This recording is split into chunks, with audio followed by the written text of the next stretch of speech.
Défaite amère du Sénégal face à la Belgique, 3 buts à 2. Un scénario de ouf boo xamante ni tey jii kenn xalaatu ko woon. Un Sénégal qui mène 2 buts à 0 jusqu'à la 85e minute. Les Diables Rouges nous remontent sur un score de 3 buts à 2. Franchement, soirée bi nii kenn xalaatu ko woon lii dina am si mondial bi doyen Assane. ñoo ngi lay ziare bu baax a baax di la jox say wàccuwaay di la dalal suñu information Sénégal 7 ñu fas yéene def un spécial débriefing de la défaite amère et de l'élimination du Sénégal face au Diable Rouge doyen Assane maa ngi lay ziare bu baax a baax. Téléspectateurs du Sénégal 7 yi internautes yi ak tous les Sénégalais. Bon wax nga ko défaite amère parce que scénario bi ni mu demee la mais voilà football le foot est cruel benn niveau bi moom am na loo xam ne tout nangu ko te boo ko defee rek da nga koy fay. Alors, doyen Assad, le Sénégal qui menait 2 buts à 0 jusqu'à la 85e minute, les Diables Rouges reviennent au score par Lukaku. 89e minute, nous revenir au score. Nous avons prolongation, nous gagnons 3 buts à 2. Teddy, bonne analyse que nous avons fait match sur cette défaite amère. Est-ce que yaa ngi fàttali ci démb bi ma amee fit affirmé ne on verra un beau Sénégal et Belgique bi mënaluñu dara. xam nga ne ma fan nga ko tey ma ne la suba man gëm naa ne li ñu dal démb duñ ko corriger ak équipe bu Belgique bi ma xam vieillissante suba nga may laaj sax ndax lu ñuy def dof baax ndax ma ne leen non duñ leen déglu fenn dañuy yëg seen kaw jouer dox seen kaw dem gagner du lépp. Moi j'étais formel. Tey on a fait ça comme tu dis pendant 80 minutes amul lu ñu Belgique woon nañ leen lu ne ba ñu doon jaaxal sax ñu cité seen tour aussi bien Kevin De Bruyne ak Doku ñoom lañ doon ragal ne woon naa la De Bruyne bu ko xale yi jëligee ci kaw ak intensité bu bëri bu Habib Diarra andi doo ko gis ci match bi Doku si on fait une bonne prise à deux saa yu ñëwee Iliman Ndiaye teel a dellu si ñëw défendre et encore je t'avais dit je souhaitais que Iliman ñëw ndax mu am créativité équipe bi di jouer di contrôler partie bi pendant 80 minutes on le fait mais après derrière 85e 86e un peu avant am na ay signaux yu feeñ signaux su feeñ rek da ngay il faut être toujours protagoniste il faut pas subir le fait Belgique dem nañ ba jaaxle ba ci deuxième pause fraîcheur bi ñaari joueurs xaw nañu sax xeex ci terrain ñaari partenaires tellement amuñu solution tout de suite benn solution la ñu commencé am mooy Lukaku mu ngi peser ci suñu défense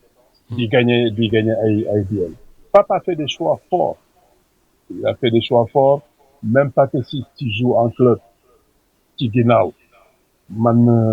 pour man c'était pas encore un défenseur central aguerri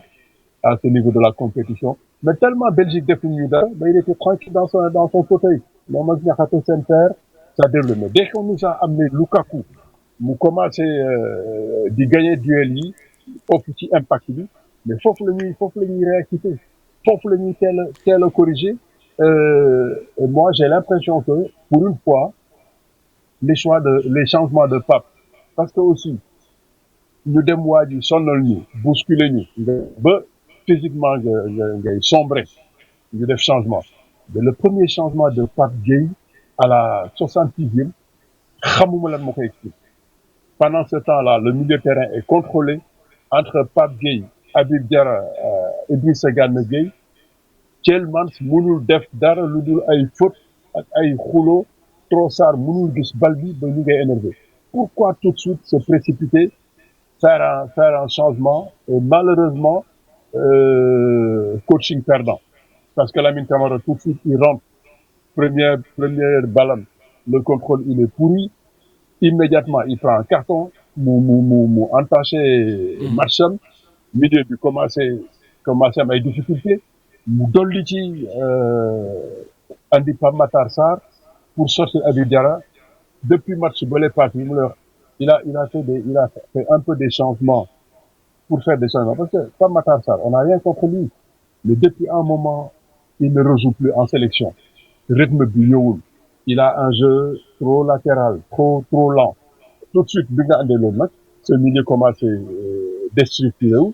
et derrière je l'ai même vu sax benn moment préparé andi Koulibaly ak Antoine parce que Lukaku mu ngi leen di rey mais ça c'était le changement qu'il fallait faire et non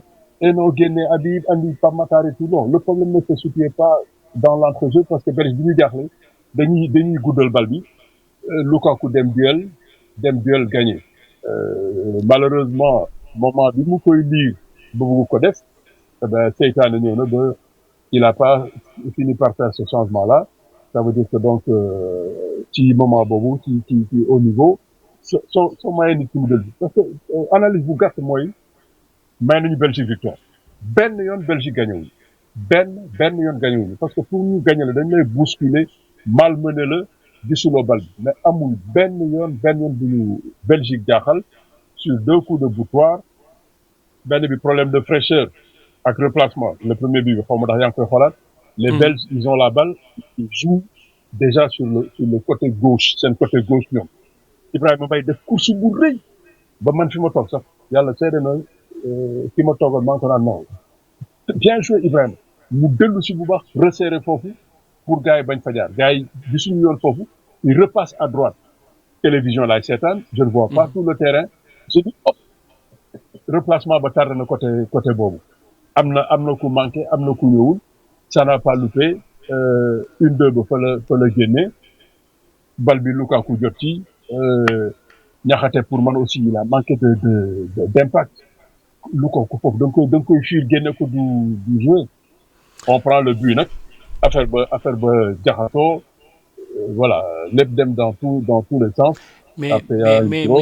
doyen Assane lan moo expliquer la perte du contrôle du match après avoir mené 2-0. mais parce que suñu milieu de terrain la ñu déstabilisé Pape Ibrahima. le milieu de terrain qui contrôle la partie qui empêchait Belgique élaborer génne bal bi milieu de terrain tout de suite dès qu'on a sorti Pape Gueye et encore ça aussi c'est un fait qu'il faut voir Pape Gueye bu sonn contre Norvège buñ ko génnee dafa sëgg génn mais tey je pense qu'il était dans son match il était même pas content ci remplacement le remplacement boobu nag moom laa lay wax souvent soo defee remplacement mu andi la leneen on dit que c'est un coaching gagnant mais là c'est un coaching perdant tout de suite bi Lamine Camara duggee première balle il fait une faute il prend un carton taxawaay ba jeng na milieu terrain ba yàqu na parce que Lamine il joue avec le frein à main Belgique dolli seen milieu terrain ñoom densifié ko ñu déstabiliser et ça c'est très tôt après nga dem pour corriger loolu lan nga war a andi benn moment les gens sont en train de souffrir ci axe central bi mais andil foofu direct s'il le faut sax après si tu penses que Pathé encore bien tu le fais avancer mais foofu si tu ramènes Pape Matar qui manque de rythme qui n'est pas compétitif ci mondial bi ça da ngay gën a plonger ce milieu terrain bi gën a sombre. mais yan changement la Pape Thiaw waroon def pour apporter de l'équilibre au niveau de cet entrejeu de l'équipe nationale du Sénégal. L'entrejeu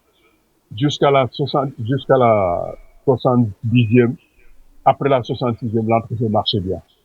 man ba moment bi ñuy changer Pape Gueye gis benn yoon ñu perdre contrôle match bi au contraire ñu ngi def lu ñu mun ñu ngi leen di déglu su ñu jëlee bal bi génn 2 ou 3 fois Sadio génnaat na on n'est pas juste pour aller mettre un troisième but mais le milieu est encore contrôlé mais dès que changement bi am foofu ci la benn fracture génn milieu bi di sëtu di bal bi Belgique ñoom ils ont pas voulu continuer à construire tout de suite dañuy pilonner rek andi ci Lukaku le premier duel Pathé est derrière lui il peut pas jouer, même après c'est pas payant. Deuxième duel, euh, deuxième duel que les qui Niakhaté, il peut pas jouer contre Lukaku. C'est là qu'on devait voir que attention, le problème ce n'est pas au milieu de terrain. Habib Diarra, Habib Diarra, gisuma ko fenn mu sonn. Il sort pourquoi? Il est dans son match, il est dans la projection, il est dans la récupération, il est dans la chose. Je pense que faut pas le goût du but, hein. Mais je pense que là, Pape s'est vu un peu trop beau, trop tôt. Ne dafay andi de la fraîcheur au niveau du milieu de terrain pour contrôler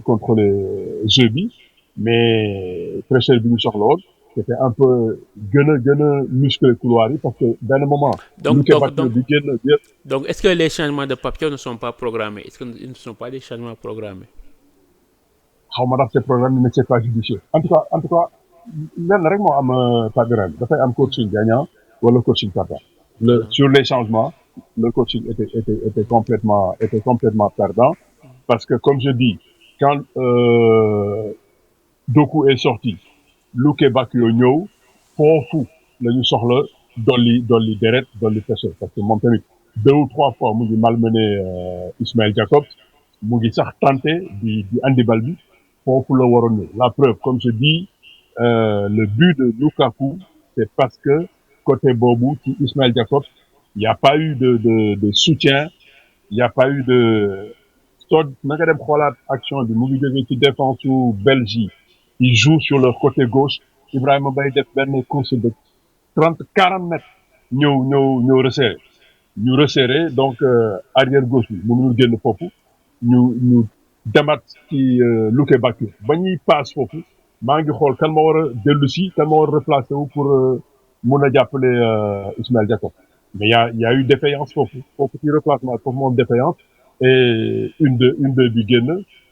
Luke Bakio meunier Lukaku jot ci pour dugal benn but tout de suite bi duggee nag suñu sérénité yëpp yàqu bon bi duggee j'ai vu à mon avis dem na sax ba préparer Koulibaly ak Antoine Mendy bañ koy wax mais le temps ñu koy wax beneen bal bu jógee à gauche ñu centré grosse faute de main de Mori et voilà au niveau ne pardonne pas ku amul dara nga jël may ko dafay day jël équipe belge bi Fatou Ibrahima démb mosuma am degré fit comme ni ma degré fit démb j'ai dit duñu munal def dara équipe bi belge mënuñu ko def on les bat 3-0 kenn du yuuxu au scandale on mène 3-0 kenn du yuuxu au scandale mais malheureusement après on leur offre 2 buts après derrière en prolongation suñu manque d'expérience feeñ même bi ñu jëlee deuxième but wala benn but foofu ngay xam nag mais suñu jeunesse bi tamit des na maturité. mais après le but de Lukaku ban taxawaay la équipe Sénégal waroon am pour ne pas encaisser le deuxième but. day andi cassure day andi cassure remplacement boobu mu bëgg a def pour andi Antoine mi am doole andi Koulibaly mu am doole pour combat avec Lukaku continuer da ngay arrêter def changement boobu ñële freiné tuuti mais xoolal espace 86e 89e ça dans l'espace de 3 minutes moment bi ñu tergiversé ci changement boobu ci la ñu jëlaat beneen bi parce que benn moment foofu loo mun ci wax manque de métier de Pathé Ciss day feeñ parce que lépp lu jóg ci duel Lukaku gagné na leen amul benn bu ñu mën a xaar moom su leen wéeroo du ñu jouer su jógee ci kaw c'est lui qui joue donc foofu ngay tout de suite ngay comprendre attention fii mu ngi yànq nga andi doole bon après il le fait pas ba jël deuxième but il a fallu ñu dem ba prolongation nga door a andi El Hadj Malick Antoine ñëwatul Koulibaly ñëwatul moment boo équipe bi tiit na je n'ai même pas reconnu Ibrahima Mbaye lépp lu ñu doon xaar ci moom ci accélération ci course la ñu bëggoon yëpp la ma doon wax hier j'ai répété un mot course à haute intensité course mais après bi Ibrahima duggee jël nañ bal sax may ko ne ko dawal il peut pas partir Pape Matar ban yoon kañ nga ko gis mu projeté wu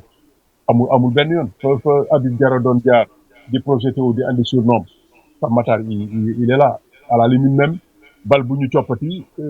transition bi war a gaaw ñu war ko passe Sadio mu fetal ko àll ba donc là après un ressort s'est cassé le ressort nag il s'est cassé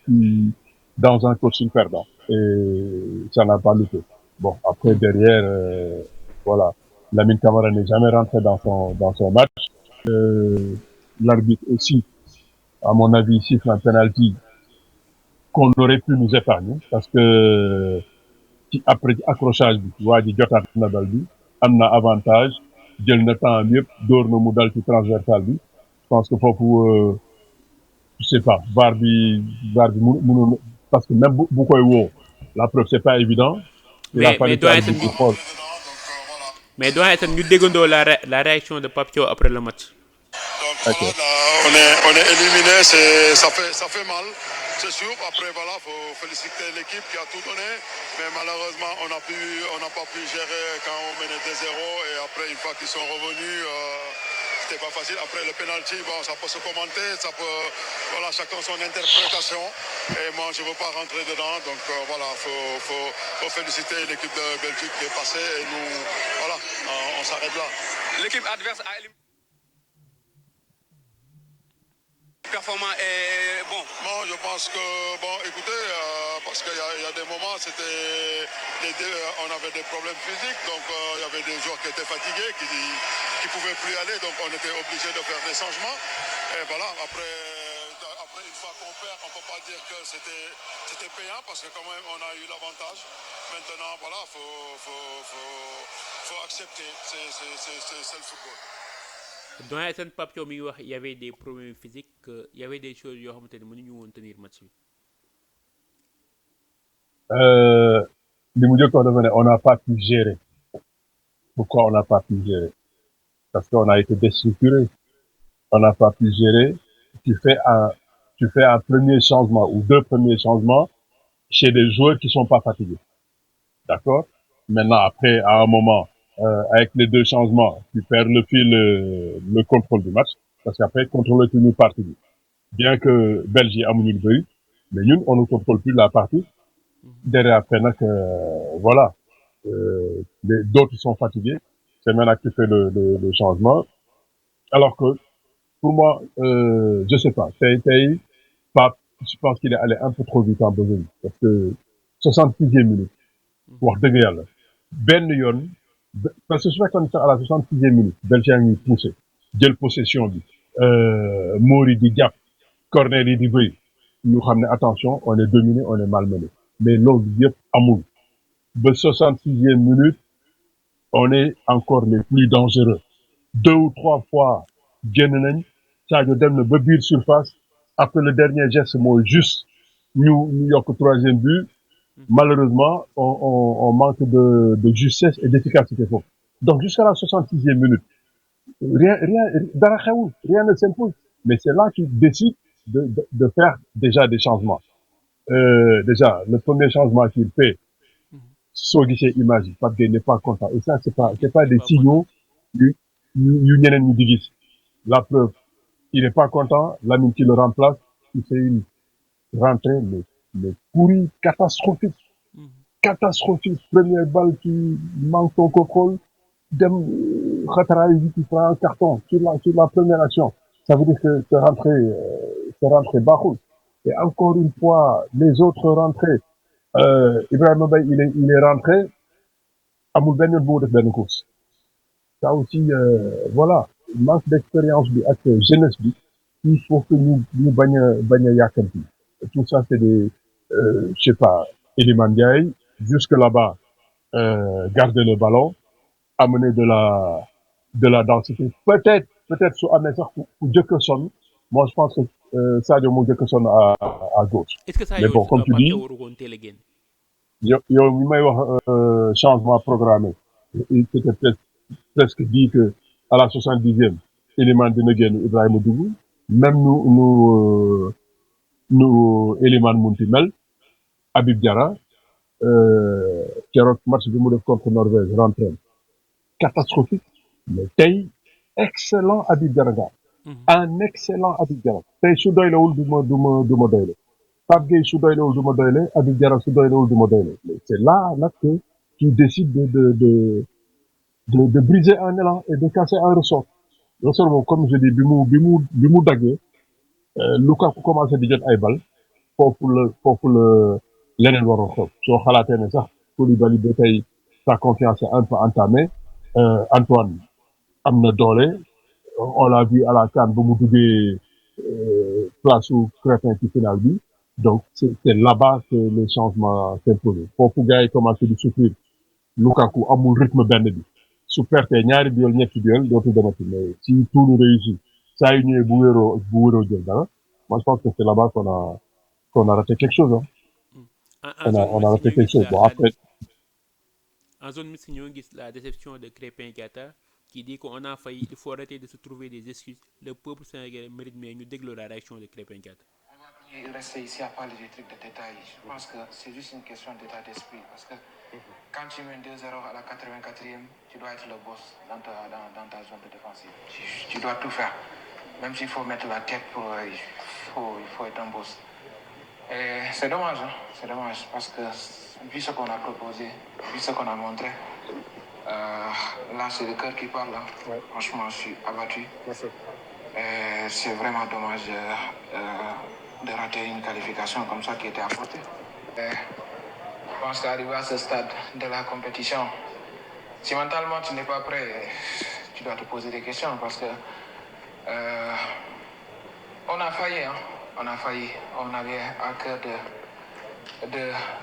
d'écrire les belles pages de l'histoire de notre football dans ce mondial. Et il faut accepter qu'on a failli à notre mission. Là, je ne peux même pas imaginer dans la tête de tout un Sénégalais parce que je me mets à leur place et franchement, ils méritent mieux. Ils méritent mieux, ce peuple mérite mieux. Vu ce qu'on a proposé, on ne devait pas perdre ce match. Je ne sais pas. S'il faut mettre la tête, s'il faut mettre ton corps, il faut le faire parce que ça en vaut la peine. Vraiment dommage. Et c'est la même chose qui revient tout le temps. Et à un moment, je pense qu'il faut qu'on arrête de se chercher des excuses. Et voilà, il faut aller avec le cœur. À un moment, quand il faut accepter de défendre, il faut le faire. Doyen Assane yaa ngi dégg la réaction de Crépin Diatta bi nga xamante ne déception la am il a dit que le peuple sénégalais mérite mieux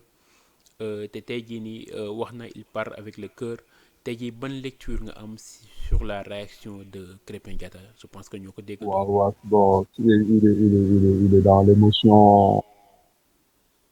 cherche ses partenaires il cherche ses partenaires quand il dit il faut mettre la tête il faut tout donner il parle de la défense centrale et ça c'est pas la faute des joueurs c'est là-bas que je reviens encore les changements qui s'imposaient c'était amener de la puissance dans la centrale yaa xam kan ngay andi il restait 15 minutes 20 minutes di Lukaku duggee loolu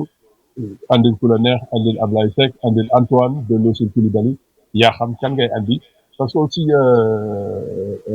par exemple ak central en général ba may commenter championnat Angleterre on se disait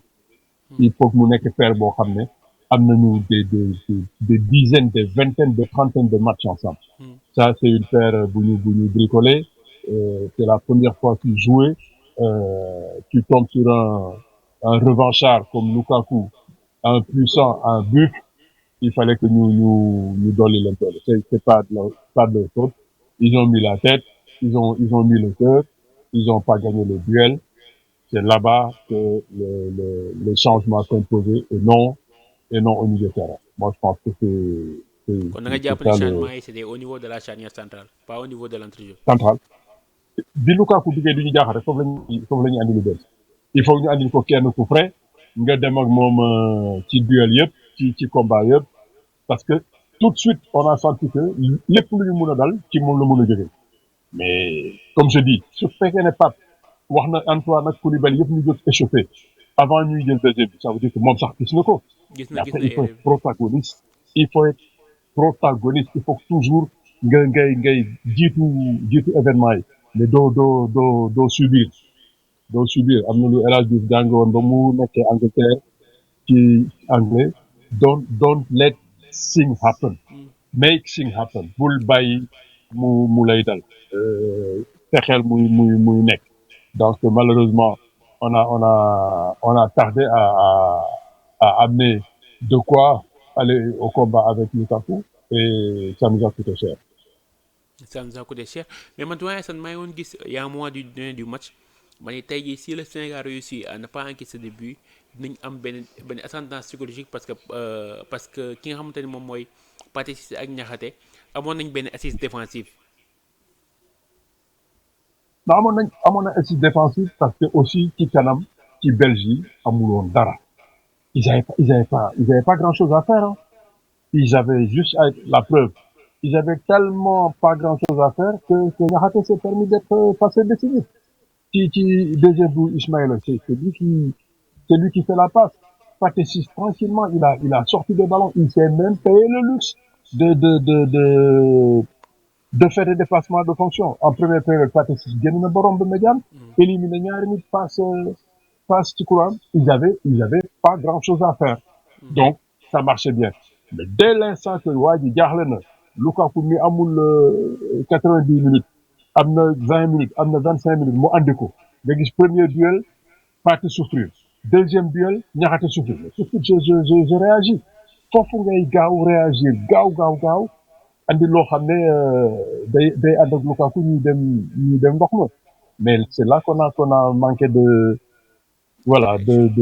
promptitude on n'a pas été protagoniste ni ñu koy waxee dañu subir ba ñu subir duwaawu Lukaku ba après voilà donc Crépin je le comprends hein, il est déçu parce que lui il a fait un match de titan moom xeex na balam yëpp couloiram benn yoon dëkku sonnalu ko mais bon après on peut retenir dans cette défaite que le coaching gagnant de Rudy Garcia et le coaching perdant de Pape Thiaw.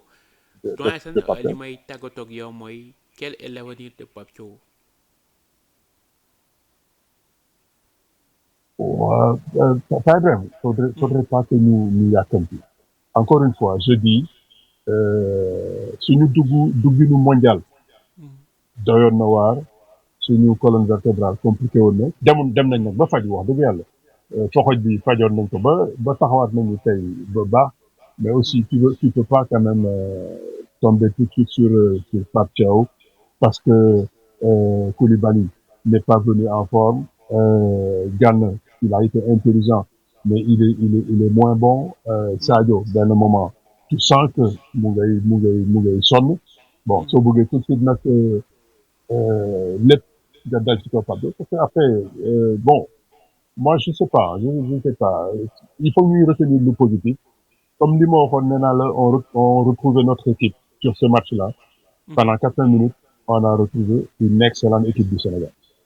franchement on a trouvé une équipe du Sénégal plaisante agréable à voir bon mais malheureusement en moins de 5 minutes l'équipe sombre. Ça aussi c'est des axes de travail yoo xam ne dañ ciy améliorer et je pense que aussi sur le plan physique je pense que aussi mondial bi un peu jafeñ na ci ñun parce que comme tu dis toujours dañuy sombrer vers la fin bëggoon naa aussi ñu dem ci benn point boo xam ne waxuloo ma xam nga démb laaj nga ma un peu déclaration entraîneur bi je t'ai dit je l'aime pas duma ci sax commenter parce que bëgguma nangam xaw ma ndax dégg ngeen ci fin bi déclaration bi ñuy def mais il est même pas élégant Rudy Garcia nee na des équipes comme ñun voilà tactiquement soo andee yenn changement rek ñoom après dañuy lan la fi def tey loo xam ne mun nga ne moom jaaxal na Sénégal au contraire jusqu'à la 80e minute il est sur siège éjectable mais après derrière c'est lui qui sort de voilà malgré li mu wax ci parti ak nangam yëpp c'est une personne que je connais voilà ab ngandum daw làqu la su mu nekk nii xamuloon lan lay wax Belgique bu ñu góorgóorlu woon ñun ba teel a protagoniste Lukaku mbëkkul ñaari bal heure bi ñu ngi koy wax leneen bon loolu tamit sama coup de cœur la maa ngi def comme Krépin Diatta man tam di wax xol bu jeex mais je pense que faudrait pas qu'on soit pressé Pape andi woon na équipe bi fu sori nañu ca déparé metti woon na mais matchu tey pendant 80 minutes wane nañu ne suñu équipe bi war nañ ko mën a retrouver suñu defee ñaari ajustement parce que aussi on se programme pas axe central noonu à l'improviste dafay à ce niveau là mënul nekk bon bu subaa nag ñu defarwaat ñu defaraat suñu sélection fekk peut-être Mamadou Sarr compétitif fekk peut-être Ablaye jouewaat fekk peut-être ñeneen ñu bees ñëw Antoine gën a góorgóorlu ñu ñoom tuli ñu jëm mag ñu seet ñu leen di remplacer gentiment mais faudrait pas tout chambouler moi je suis pas pour ça parce que aussi je retiens l'excellente première période contre la France je retiens les 80 minutes contre cette équipe de Belgique au moment où on retrouve nous notre équipe au moment où Pape Gueye va bien ou au moment où Habib Diarra rentre dans le jeu Iliman Ndiaye fait ce qu'il sait faire je pense que bon après axe central Niakhaté Pathé Ciss soo ko du colmaté sax xaw ma naka lañ koy wax soo ko improvisé mun na bañ a tenir la route bon mais bu subaa loolu du ñu donc man avenir u Pape Thiaw je reste avec lui et je continue à travailler et puis à rafraîchir l'équipe et à le rajeunir ñële gën a am expérience parce que coow li may xale yu ndaw yëpp aussi war nañu jàng ci lii et puis voilà gën a mûrir gën a progresser comme je dis depuis toujours jusqu'en 2034 war nañu mën a bokk ci lépp luy xew incha allah. alors doyen Sall mooy sa mot de la fin. Bon courage à tout le monde c'est une défaite très amère mais c'est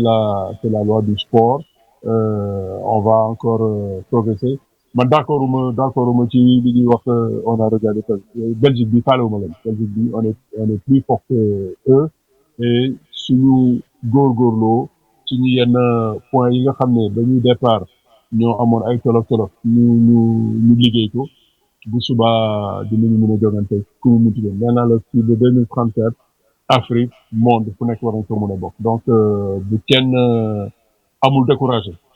le travail continue et le Sénégal ira de l'avant inchallah amul découragé le travail continue mais xam naa ni doyen Assane sénégalais yu bëri duñ d'accord ak yow ak li nga tëjee parce que tey ku gis la réaction des sénégalais yi nga xam ni carrément am nañ déception parce que cette équipe du Sénégal bi nga xamante ni moom mooy champion d'Afrique bëggoon nañu ko gis fu sore parce que bëggoon nañu ko gis mu battre li nga xamante li fi Maroc defoon mu dem demi-finale wala mu dem finale wala mu jël coupe du monde mais voilà le sport tey jii cette équipe du Sénégal mérité wul woon ñàkk contre cette belle équipe de la Belgique mais ñu gën a defarawaat gën a takkaat jàgg yi gën a liggéeyaat tirer les enseignements de cette défaite amère ñu préparer éliminatoire coupe d'Afrique yi nga xamante ni moom mooy ñëw parce que sport lii la soit da ngay gagner soit nga match nul soit nga am défaite di jaajëf lu baax a baax yéen ñi nga xamante ni yéen doon suivre à travers votre chaîne Digger Sénégal 7 di nuyu ñi nga xamante ni ñoo newoon ci xarala bi Ismaïla bi nga xamante ni moo newoon ci technique bi te ñu jox dig daje ba ëllëg